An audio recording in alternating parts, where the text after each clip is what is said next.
Hey everyone, Rich from Mode. Welcome to this week's video. We are laying some turf. A really short, quick guide on how you can lay turf so that one, it goes down nice, it goes down even, and it's going to kind of sustain itself and look great for months and years to come. A few pieces of kit we're just going to run through, but before I get started on that, I'm just going to ask a real quick favour. Like the video if you like it at the end, and also share it as well. We're trying to grow our audience, and it's just a real massive help for us. If you hit the bell notification as well, you'll get notified of all these types of videos, and there are loads coming out over the next few months. So yeah, do us that favour and I'll do you one. Here you go. Right, so the equipment we've got today, we've got first of all the turf. The turf and the topsoil that we've got is from Quality Garden Supplies, QGS, and we're going to put the link in the comments. Really great prices, and actually you know that I topsoiled my lawn a little while ago, a few weeks ago, on that lawn reno video, which I'll post a link to. That topsoil was nowhere near as good as this. This is really good stuff, good price as well. It was about 90 quid for a 750 kilo bag, but we also got a discount on that. I think it was another 10 or 15%, so we'll link to those. And that's also where we got the turf from. Turf's brilliant, just turned up today. So that's my first tip, I think, top tip. If you're getting turf delivered, get it delivered as near to the point at which you're going to lay it as possible.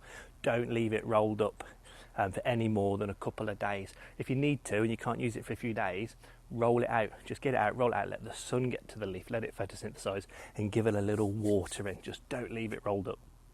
So we've got the turf, we've got the topsoil, and the amounts you're going to use are going to depend on the job you've got. But you can see behind me here, we're looking at about 5 metres by 3 metres ish, kind of in a regular patch. So we're going to level that out. I've brought my lute along. That's so we can make sure we've got a lovely flat surface to lay the turf onto. Got my landscaping rake, so that's a nice broad one, big teeth again, so help me level out the soil. You can use smaller ones if you need to.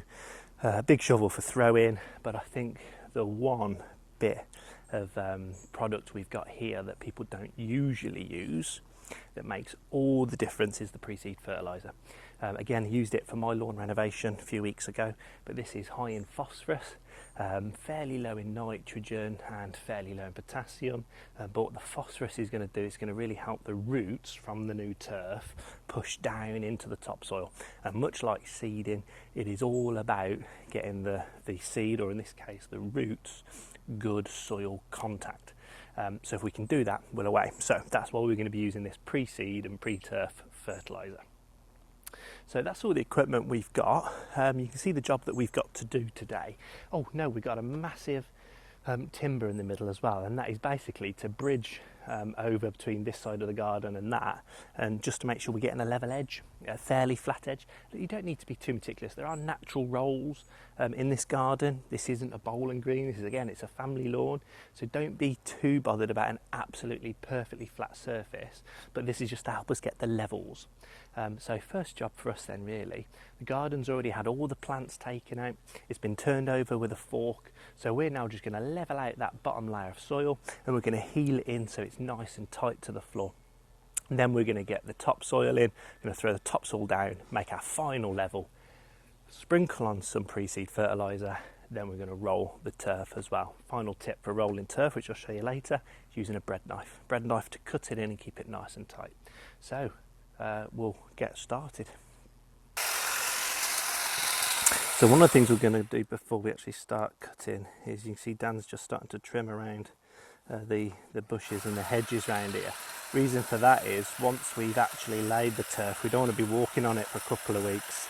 So he's just going to trim around. One, it allows us to get a lot closer underneath, but it just means we ain't got to step on the new turf for a little while.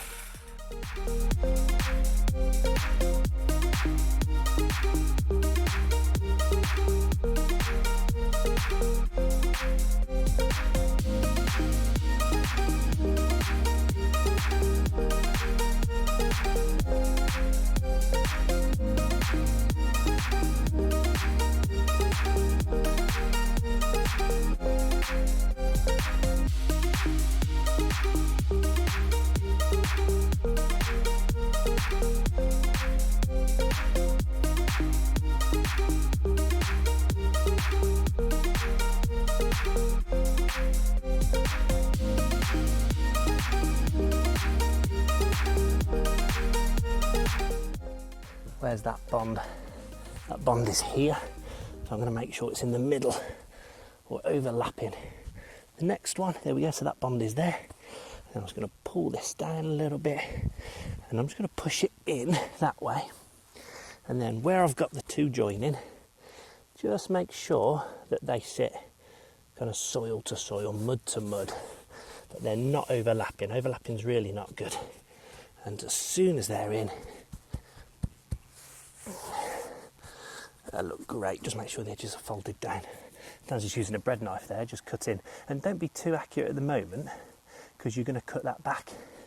Once the grass is taken, we're going to cut round there, give it a bit of a border. But for now, we're just going to go up to the plant. So we've got more roots kind of pulling the turf down. So again, here's the next one again. Just going to roll that one out. Brick bonding, making sure there's room for one to go in here.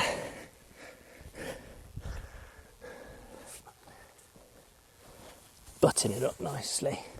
Dan's just going to pull that one back to here. See how the edge has just rolled up here?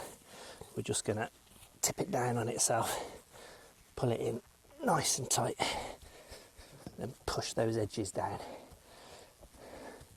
Again, Dan can just use that as cutting around it.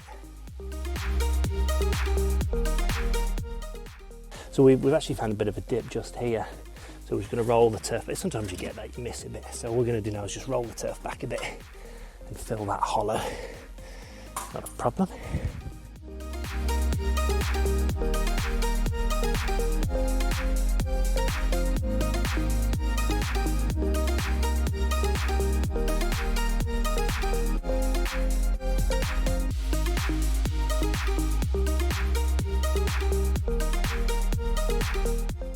Of course, that took probably half hour in total. Most of it's just trimming the edges up.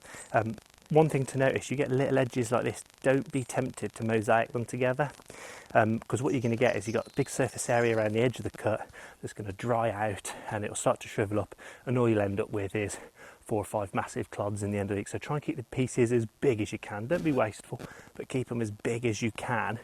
The important thing now is not to walk on it. You see I'm on this wood, but the really important thing now is to water it every day, twice a day, morning and afternoon, because what we need now are all these roots that are underneath. We need those to go down into the soil. When they start gripping, they'll pull the turf in nice and flat, and we'll know when the turf's ready, when it's good, because if you go to it and try and lift it, it will stay stuck down. So it's a really good test every week. Just come out, try areas, make sure it is taking well. Apart from that, it wasn't a perfect edge around the outside because it's an old flower bed, but we're doing a lawn reno here in a couple of days. So actually we'll end up just pushing some topsoil up to the edge, smoothing it out, and it's absolutely fine. Really easy to do, really minimal risk as well. So instead of getting someone in to do it yourself. Save loads of time and plenty of job satisfaction. So hopefully you've liked today's video, you've learned a little bit, you've seen how easy it is to actually do on your own. Give us a like if you learned a little bit, share this video with everyone that you know, subscribe to our pages, and don't forget to visit mode.uk, where we've got all of your subscription lawn care DIY needs, 3 packages for every type of lawn care, and you can also get hold of your Hyundai equipment there as well, your lawnmowers and scarifiers. But thanks for watching, and we'll see you next time.